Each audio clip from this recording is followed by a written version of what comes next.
2017, nous y sommes. Bonne et heureuse année à tous et à toutes, à tous nos téléspectateurs, à vous. Car durant près de 12 mois, nous avons travaillé jour et nuit pour vous produire de très belles et bonnes productions.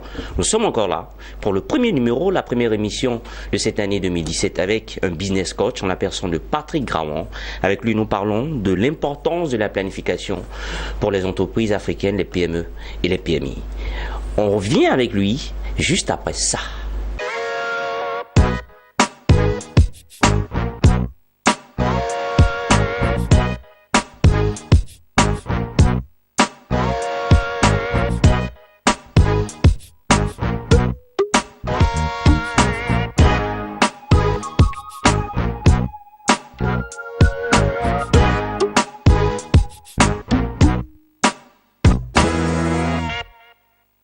Patrick Grawan, c'est vous? C'est moi. Bonjour, comment est-ce que vous allez? Je vais bien. Alors, on parle de la planification, de l'importance de la planification pour les entreprises africaines. La planification, qu'est-ce que c'est? Merci. Déjà, bonne heureuse année à toute l'équipe de Business 24 Africa. Oui. Et nous vous souhaitons le meilleur. Merci de nous avoir invités. Merci. C'est aussi ça la planification, c'est-à-dire que vous avez planifié votre programmation depuis longtemps. La planification, c'est pour une entreprise, sa capacité à organiser ses activités pour atteindre un objectif qui aurait été défini. Un objectif qui aurait été défini. Un seul, pas plusieurs? Un ou plusieurs objectifs. Donc, généralement, une entreprise a plusieurs objectifs. D'accord. Ça peut être des objectifs qui se traduisent en chiffre d'affaires, D'accord. en augmentation de marge ou en augmentation de part de marché. Attends, revenons sur les objectifs. Donc, si je comprends bien, la planification, c'est le fait de vouloir réaliser ou atteindre ces objectifs. Au-delà du fait de le vouloir, Oui. c'est l'ensemble des activités qu'on va définir et programmer dans le temps, Oui, qui, une fois réalisées Oui. selon le plan qu'on a, oui. vont nous permettre d'atteindre cet objectif. Et ces actions, ces activités, c'est quoi? C'est quoi? À la dimension de l'entreprise, c'est deux choses. La Première dimension de chose, l'entreprise, il y en a plusieurs. Il y a les multinationales, les grosses entreprises, il y a les PME, les PMI et les startups. effectivement, il y a différents types d'entreprises, mais elles sont mues par la même dynamique. La même dynamique, C'est-à-dire, le même objectif. même objectif, on a un produit, on veut avoir des clients, on veut la satisfaction de nos clients. D'accord. Parlez-nous maintenant de ces actions à mener. Ces actions à mener pour la planification, la première des choses, comme on l'a dit, c'est de définir ses objectifs. Trop souvent, les PME, PMI africaines ne prennent pas le temps de définir sérieusement et précisément leurs objectifs. On entend dire, je veux accroître mon entreprise, je veux avoir plus de marché, mais Je veux avoir plus d'argent. Je veux avoir plus d'argent. Ce ne sont pas des définitions d'objectifs assez précises. Assez claires. Assez claires. Assez bien définies. Absolument. Donc le premier exercice du chef d'entreprise, c'est de définir ses objectifs. Où il veut être à la fin de l'année 2017. Et quand ces objectifs sont bien définis, on dit qu'on fait de la planification. On dit là, maintenant il va commencer à planifier. D'accord. C'est-à-dire, quelles sont les actions qu'il doit mener pour atteindre les objectifs qui se sera définis. Et les objectifs, vous avez parlé, vous les avez définis en 3. Oui, ce sont généralement les 3 objectifs clés qu'on retrouve, mais une entreprise peut avoir d'autres objectifs. À part les 3 objectifs clés. Oui, absolument. D'accord. Les 3 objectifs clés, ou on va dire récurrents, sont l'objectif de chiffre d'affaires. Le chiffre d'affaires. Le chiffre d'affaires, c'est, on va dire, l'ensemble de mes ventes. Je vends des voitures, je veux vendre des voitures pour 10 milliards. D'accord. Donc, l'année dernière, j'ai vendu des voitures pour 5 milliards. Cette année, je veux vendre des voitures pour 10 milliards. Pour 10 milliards. C'est juste ça. Donc, le chiffre d'affaires, il gonfle. Accroître son chiffre d'affaires. Accroître son chiffre d'affaires. Absolument. Le deuxième type d'objectif qu'on ne trouve pas souvent chez les PME, PMI et qu'elles auraient intérêt à intégrer sont les marges produits. C'est-à-dire une activité, une entreprise peut avoir plusieurs produits. Une PME, par exemple comme Business 24, a plusieurs émissions. Effectivement. Qui sont autant de produits qu'on propose aux entreprises. Qui aimeraient bien sûr communiquer. Hein. Absolument. Et chacun de ces produits a une marge, c'est-à-dire le coût d'investissement contre le revenu qu'il génère.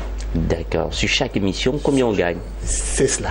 Mais vous verrez que chaque émission n'a pas le même coût de production. On n'a pas le même coût de production. Parce qu'il y a de grosses productions, il y a de grosses émissions, Absolument. il y a de petites. Absolument. Il y a juste de petites capsules, tout ça. Et donc, pour l'entrepreneur africain, c'est de dire, OK, quel est mon niveau de marge que j'attends Sur chaque par émission, sur chaque produit, au fait. sur chaque produit. D'accord. Émission pour coller à Business 24. Mais est-ce que vous savez que ce que vous entendez dire, ça me plaît? Pourquoi? Parlons de manière pratique. On est à Business Matin. Oui, C'est une production de Business 24. c'est cela. Comment on peut gérer la marge de cette production, de cette émission? Ben, la marge, elle est simple. On va la simplifier. D'accord. C'est de dire, pour produire une émission comme Et ça Business également, Matin, chers téléspectateurs, c'est commun pour toutes les entreprises qui ont différents produits, hein, n'est-ce pas? c'est cela. D'accord. On utilise Business Matin juste comme un exemple D'accord. pour dire quoi? Combien ça coûte de produire l'émission Business Matin? C'est-à-dire combien de caméras on va investir, le temps des techniciens, vous-même votre temps, votre Présentateur. coût, présentateur. Tout ça a un coût pour l'entreprise. D'accord. Et en face, combien génère Business Matin en termes de chiffre d'affaires? Maintenant, c'est quoi? Mensuel? Annuel? On va Combien se ça dire- génère On va se dire, on va généralement faire la planification sur l'année. sur l'année? Je veux qu'à la fin de l'année, j'ai une marge. Quand je prends toutes les activités, toutes les émissions Business Matin qui auront eu lieu, je veux avoir au moins une marge de 100% ou de 200%. D'accord. Ou de 10% ou de 5%. Parce que la marge aussi dépend du secteur d'activité. D'accord. Il y a des secteurs d'activité à de très fortes marges, D'accord. où on investit très peu, Et on gagne beaucoup. on gagne beaucoup, Il y a aussi où on investit beaucoup, on gagne peu. on gagne peu. Mais on se rattrape généralement dans le volume. Dans le volume. Là encore, Voilà. c'est un autre truc. Là encore, c'est un autre truc. Donc, c'est ça qu'on appelle la marge. Si je fais de la tomate, si je fais des jus de fruits, je dois m'assurer, ma tomate me rapporte quoi comme marge? Mon jus de fruits me rapporte quoi comme marge? Ça, c'est carrément différent du chiffre d'affaires. C'est carrément différent du chiffre d'affaires. D'accord. Là, je viens au niveau produit. Le chiffre d'affaires, c'est lorsqu'à la fin de l'année, C'est global. Global, Sur, pour, combien pour j'aurais tous les vendu. produits. absolument. Donc, c'est en fait un chiffre d'affaires spécifique sur chaque produit. On va On peut dire, dire ça comme ça, la marge. on va dire un bénéfice spécifique sur chaque produit. Super. Sur chaque produit. On part maintenant pour le troisième objectif, qui fait partie de la planification, pour mieux planifier. Pour mieux planifier, le troisième objectif, généralement, c'est celui qu'on appelle la part de marché. La part de marché. Ça suppose qu'aujourd'hui, Business Matin est en compétition avec d'autres émissions dans le monde entier, parce qu'aujourd'hui, c'est une émission qui est regardée dans le monde entier. Merci à mon équipe technique. Merci. On va dire, quel est le nombre de personnes qui regardent Business Matin et qui ne regardent pas le concurrent? C'est ce qu'on va appeler la part de marché. Si on va dire on a 10 millions de potentiels clients et que seulement 1 million ou 2 millions regardent Business Matin, je vais dire ok, je détiens 10% ou 20% de part de marché. D'accord. C'est important d'analyser la part de marché et c'est en cela que les entreprises africaines pêchent. Parce qu'en analysant la part de marché, ça vous oblige à vous intéresser à votre environnement concurrentiel. Faut voir ce que les autres font. Si les autres ne me piquent pas de clients, D'accord. ou comment est-ce que les autres arrivent à avoir une pénétration Plus facile. dans le marché. Ils sont lancés il y a 6 mois, ils sont déjà à 20% de part de marché. Alors que nous, on est lancé à Comment longtemps. j'y arrive pas? Ouais. Donc, c'est généralement autour de ces 3 piliers qu'on définit les objectifs. Et vous, Patrick Graron, vous aidez les entreprises à ça?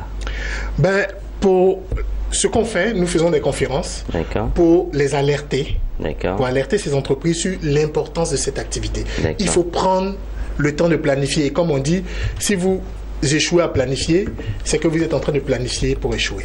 Mais la planification en entreprise, comment on l'apprécie réellement? C'est vrai que vous avez donné les 3 objectifs. C'est commun, n'est-ce pas? Mais il peut arriver qu'en tant qu'entreprise, on ne respecte pas ces 3 objectifs. On peut avoir d'autres objectifs. On peut Tout avoir dépend de la vision De la vision. de l'entreprise, du type de secteur. D'accord. Par exemple, un des objectifs peut être, si on est dans l'agriculture, comment je vais faire pour, au lieu de produire en 6 mois, je produise en 3 mois.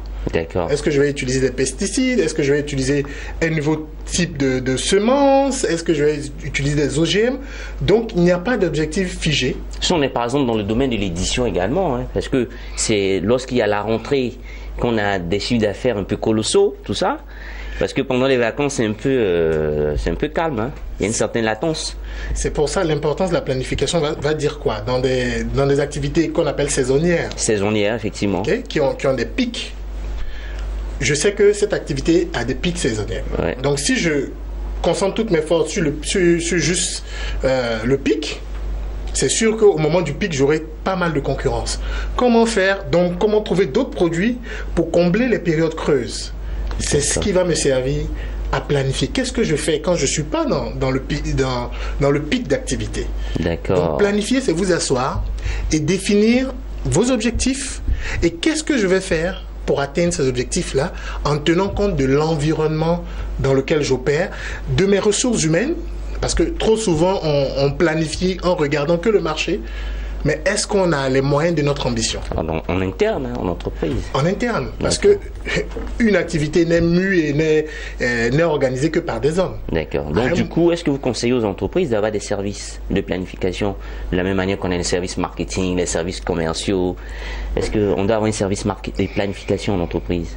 Je ne le conseille pas pour les PME-PMI. D'accord. Des grandes entreprises peuvent s'offrir le luxe d'avoir des services de planification. Mais pour les PME-PMI, je ne le conseille pas pour deux raisons. D'accord. Première des choses, la planification est l'affaire de tous. Le chef d'entreprise va déterminer ses objectifs, mais nous l'encourageons à demander à ses collaborateurs qu'est-ce qu'on peut faire pour les atteindre. D'accord. Donc en fait, l'atteinte des objectifs est l'affaire de tous. C'est cela. D'accord. Or, si on fait une activité, un service de planification, les équipes peuvent penser que la planification, c'est juste l'affaire de ce service. C'est bien compris. De ce service. Et puis, la deuxième chose, la planification a un effet qui est non négligeable. Il permet à tous les membres de l'entreprise de se sentir partie de l'aventure. Impliqué, puisque lorsqu'on va dire on va accroître le chiffre d'affaires, on va demander aux financiers qu'est-ce qu'on peut faire pour accroître le chiffre d'affaires, aux commerciaux qu'est-ce qu'on peut faire pour accroître le chiffre d'affaires. Donc tout le monde va apporter sa petite contribution. Et à la fin de la journée, on a une équipe qui se reconnaît dans les objectifs fixés par l'entreprise et qui est prête à pousser ses objectifs pour la réussite de l'entreprise. Est-ce que vous savez que le terme planification n'est pas trop utilisé par la presse économique? On parle plus des stratégies. Parce que quand on parle de stratégie, on veut parler d'atteindre nos objectifs, le mot planification n'est pas trop utilisé. Quelqu'un disait, avoir une stratégie, c'est bien. Oui. Mais la planification, c'est ce qui me permet de délivrer ma stratégie. Ma stratégie, disons, je veux être le leader du marché. Business Matin veut être le leader du marché sur son secteur. En matière de production télé. En matière de production télé. C'est parfait. Ça, c'est sa stratégie. Qu'est-ce que je vais faire? Je vais définir dans ma stratégie les grands points. OK? Mais c'est que la planification qui, elle, est une activité plus minutieuse, qui va maintenant aller point par point, activité par activité. Que dois-je faire? À quel moment? À quelle période? Pourquoi? Pour quel résultat? Pour pouvoir délivrer ma stratégie. D'accord. Donc la stratégie, on va dire, elle est plus globale. Oui. Elle rejoint des objectifs. Mais la planification, c'est de s'asseoir et de dire qu'est-ce que je fais en janvier, qu'est-ce que je fais en février, qu'est-ce que je fais en mars. Est-ce que je fais à la rentrée, par exemple? Est-ce que je dois faire une production pour inviter les éditeurs, les libraires? Absolument. Pendant les vacances, par exemple, tout ça. Exactement. Pour qu'en décembre, au moment du bilan, je puisse dire j'ai mis en œuvre toutes ces actions et j'ai atteint mon objectif. Et ma planification a été réussie. A été réussie ou encore parce que j'ai planifié, je peux savoir si je suis en train d'échouer. D'accord. Beaucoup d'entreprises ne savent pas que savoir qu'on est en train d'échouer est la meilleure façon de réussir. Comme j'ai planifié, je me suis dit, dans 3 mois, je devrais avoir un chiffre d'affaires de 100 millions. On arrive à 3 mois, je suis à 20 millions. J'ai un problème. En ce moment, qu'est-ce que je vais faire? Je vais réviser ma planification. Mes objectifs. Peut-être pas de prime abord mes objectifs. C'est possible, je peux revoir mes objectifs à la baisse. Ou peut-être que j'ai mal planifié. D'accord. Donc, du coup, il y a plein de réunions maintenant qui se font. Hein. C'est là où on parle de réunions d'urgence parce qu'on sait qu'on est en train de chouer. Mais s'il n'y a pas de planification, on va rester comme ça jusqu'en décembre et on va encore faire des vœux pieux pour l'année qui suit et on va se retrouver dans les mêmes problématiques récurrentes. Patrick Gravon, vous êtes business coach. Planifiez bien vos activités, planifiez bien votre business, planifiez bien votre entreprise durant toute cette cette année 2017. Et d'ailleurs, nous avons fait cette émission en dessin pour que durant toute cette année, vous puissiez réussir à atteindre vos objectifs. Patrick Ramon, merci d'être venu. Merci à vous. Et j'espère que grâce à vos business matin sera la plus belle et super production qui puisse exister dans la sphère audiovisuelle de l'Afrique et voire de la Côte d'Ivoire. On vous le souhaite pour 2017. Merci à mes deux caméramans que tu connais maintenant. Absolument. À celui qui réalise, qui du moins monte cette émission. Merci à tous et à toutes de nous avoir suivis. La vie et l'information économique continue sur le canal 161. L'avenir n'est pas loin. Merci et à bientôt.